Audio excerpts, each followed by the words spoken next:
In this demonstration, I will focus on various papers with Panpastels, Sofft Tools and applicators, and various pastel mediums that go hand in hand with Panpastels.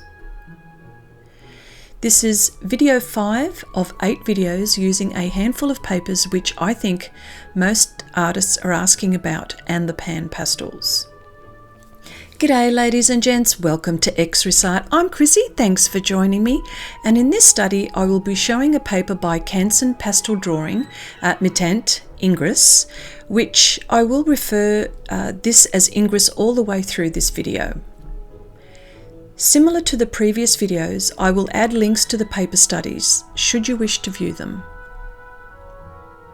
My focus is how the Panpastels work on Ingres paper, which is a non-sanded surface.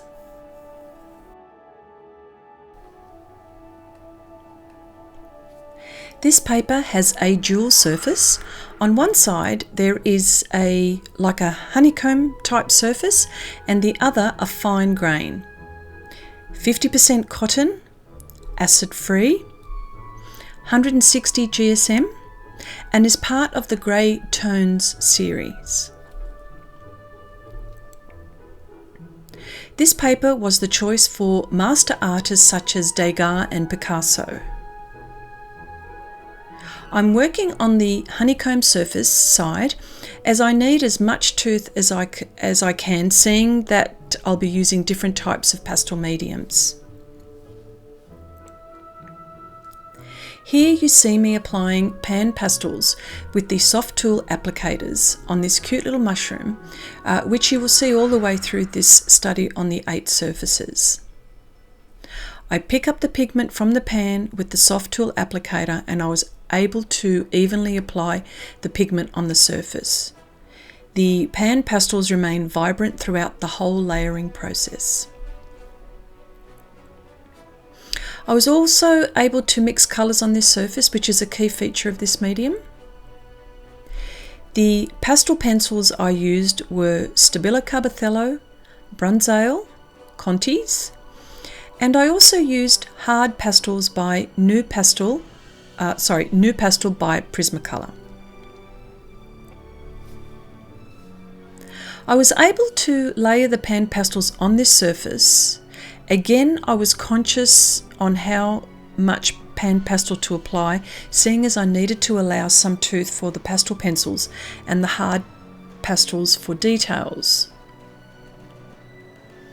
My preferred way of working is to be able to add many layers, but after a while I was struggling with the pastel pencils. It got to the point where my pastel pencil was scratching on the pastel layers. Don't get me wrong, I was able to layer on top of the Panpastels, but not as much as I wanted to. Again, similar to the other surfaces, Panpastels remained vibrant and felt confident using these combination Panpastels, pastel pencils and hard pastels.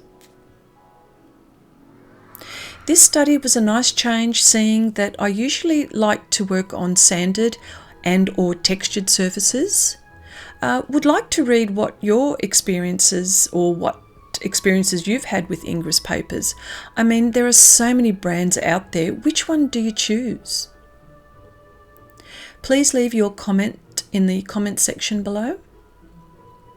In summary, Canson Mi-Teintes Ingres paper worked well with pastels over Panpastels, and recommend this combination if you're not into sanded surfaces.